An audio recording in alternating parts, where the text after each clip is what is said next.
सरळ सेवा बॅच 50 रुपये, सरळ सेवा बॅच 100 रुपये, MPSC बॅच 2000 रुपये.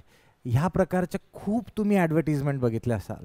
तुम्ही एक विचार केला आहे का की आपल्याला का हे लोक, का हे इन्स्टिट्यूट्स, सो कॉल्ड इन्स्टिट्यूट 100-200 रुपयात कोर्स विकताय? ह्याच्यात काही फायदा आहे का? ह्याच्यात काही नुकसान आहे का? 60,000ला MPSC कोर्स विकला जाणारा एक प्रतिष्ठित इन्स्टिट्यूट आहे पुण्यामध्ये. 60,000ला ते कोर्स विकायचं आणि तोच कोर्स आज तेच इन्स्टिट्यूट 1,000, 500, 600 रुपयाला का विकतंय? ह्याच्यात तुम्हाला काही फायदा आहे का की काही नुकसान आहे का? हे कधी तुम्ही विचार केला आहे का? ह्या गोष्टीचा प्लीज विद्यार्थी मित्रांनो व्यवस्थित विचार करा. तुमच्या मी तुम्हाला एक सरळ सांगतो, मला सरळ सेवा परीक्षांमधून ज्या मुलांनी फॉर्म्समधून पाठवलेत त्यांना डाऊट्स काय काय, सर मला GK GS येत नाही, सर मला GSमध्येच कमी मार्क्स पडतात, सरळ सेवावाल्यांचे डाऊट्स आहेत. MPSCवाल्यांचे डाऊट्स आहेत, सर मी दिवसभर अभ्यास करतो, मला कळतच नाही मी काय केला की काय नाही केला. तुम्ही 200 रुपये, 500 रुपये, 600 रुपयाच्या ह्या recorded batch, so called recorded batches लावतात. तुम्हाला कळतंय का ह्या बॅच कधी रेकॉर्ड केल्या गेल्या आहेत? ह्या सगळ्या बॅचेस मे बी कोणी 2018, 19, 20, 21, 22 ह्या दरम्यान ज्यावेळेस कोविडमध्ये त्यांना वेळ होता त्यावेळेस रेकॉर्ड केल्या. 23-24मध्ये पण काही केल्या गेलेल्या असतील. पण तुम्हाला कळायला पाहिजे की तुम्हाला MPSCमध्ये किंवा सरळ सेवामध्ये पण नॉर्मल कॉमन विषय कोणते कोणते आहे हे बघा. हे विषय नीट समजून घ्या. एक गोष्ट कळून घ्या, रेकॉर्डेड क्लासेस देणाऱ्यांबद्दल मी सांगतोय तुम्हाला. अर्थशास्त्रामध्ये दर 6 महिन्याला किंवा दर वर्षाला एव्हरी इयर इकॉनॉमिक सर्वे येतो. दरवर्षी इकॉनॉमिक सर्वे येतो, आर्थिक अहवाल येतो. ह्याच्यामध्ये 105वी घटना दुरुस्ती, 106वी घटना दुरुस्ती, याच्यात घटना दुरुस्त्या येतात. ठीक आहे, तुम्ही बघितलं असाल की मागे आत्ता एक परीक्षा झाली तुमची, लेखा व कोशागारची परीक्षा झाली आहे. त्यानंतर तुमच्या बऱ्याचशा परीक्षा झाल्यात, बॉम्बे हायकोर्टची परीक्षा झाली आहे. भूगोलामध्ये तुम्ही बघितलं असेल की गोदावरी नदीवर क्वेश्चन आला. का आला? की बाबा कुंभ आता तिथे होणार आहे. हे काय आहे? हे करंट अफेअर रिलेटेड एका टीचरचं काम आहे. तुम्हाला आता जे सुरू आहे लाईव्ह लेक्चर्समधून माध्यमातून तुम्हाला सांगावे. लाईव्ह करा, तुम्ही ऑफलाईन येऊन बसून करा. बट माझं तुम्हाला एक मत आहे की हे विषयासोबत कॉम्प्रोमाइज करू नका. अर्थशास्त्र दरवर्षी बदलते, राज्यशास्त्र कधीही बदलू शकते, भूगोल विषय बदलतो, त्यानंतर पर्यावरणामध्ये इंटरनॅशनल समिट्स होतात, त्यानंतर विज्ञानामध्ये बदल होत असतात. आर्टिफिशियल इंटेलिजन्स, न्यूक्लिअर टेक्नॉलॉजी, आपण नवीन नवीन टेक्नॉलॉजीज बघतो. आणि प्रश्न आला परीक्षेमध्ये तर ह्या क्लासेसचं म्हणणं असतं की हा प्रश्न फक्त आणि फक्त तुम्हाला आला आहे सर कारण की करंट अफेअर्समध्ये होता. नाही, हा करंट अफेअर्सचा प्रश्न नाही, हा ह्या विषयाचा प्रश्न आहे. आणि हा विषय तुम्ही जर लाईव्ह लेक्चर्स कराल तरच समजेल. मित्रांनो, 100, 200, 300 पैसे इथे मॅटर करत नाही. जो तुम्ही 1 वर्ष देताय ते वर्ष मॅटर करतं.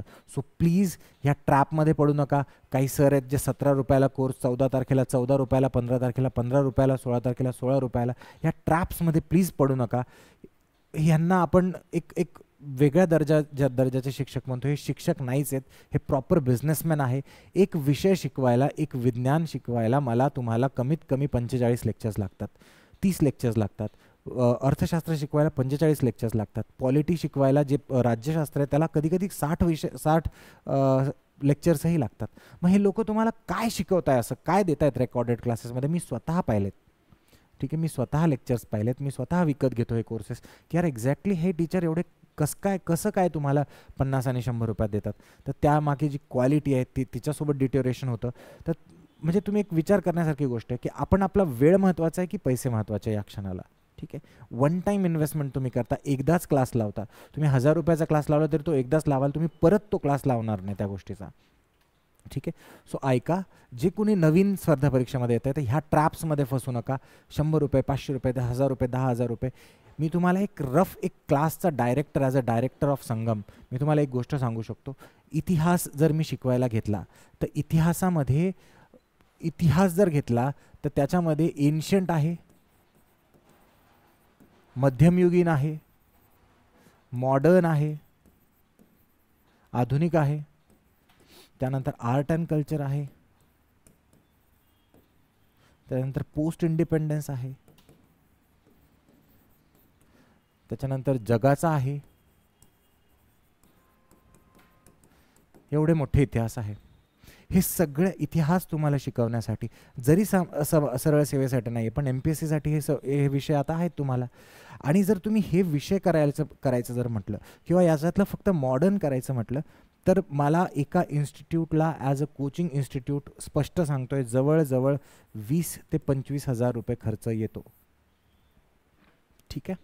तर समजून घ्या, जर कुणीतरी तुम्हाला काहीतरी कमी पैशात देत आहे तर याचा अर्थ असा आहे की हेच लेक्चर मला 1000 रुपयात शिकवायचं आहे, तर मी ते कशा प्रकारे शिकवणार हा विचार करा. कारण की 1000 रुपयात हा मी शिकवायला कोणाला तरी देणार, मग त्या टीचरची क्वालिटी काय असणार, आणि जो टीचर शिकवतोय तुम्हाला 1000 त्याची त्या विषयाची क्वालिटी काय असणार, त्या अभ्यासक्रमाची क्वालिटी काय असणार, हे प्लीज बघून घ्या. मी तुम्हाला रिक्वेस्ट करतो की आपल्या आयुष्याचे महत्त्वाचे दिवस जे आहे ते वाया घालवू नका. रेकॉर्डेड क्लासेसच्या चक्करमध्ये पडू नका, आपलं आयुष्य बर्बाद करू नका. फॅशन म्हणून स्पर्धा परीक्षा करू नका, अभ्यास म्हणून स्पर्धा परीक्षेचा अभ्यास करावा. ठीक आहे. Thank you so much.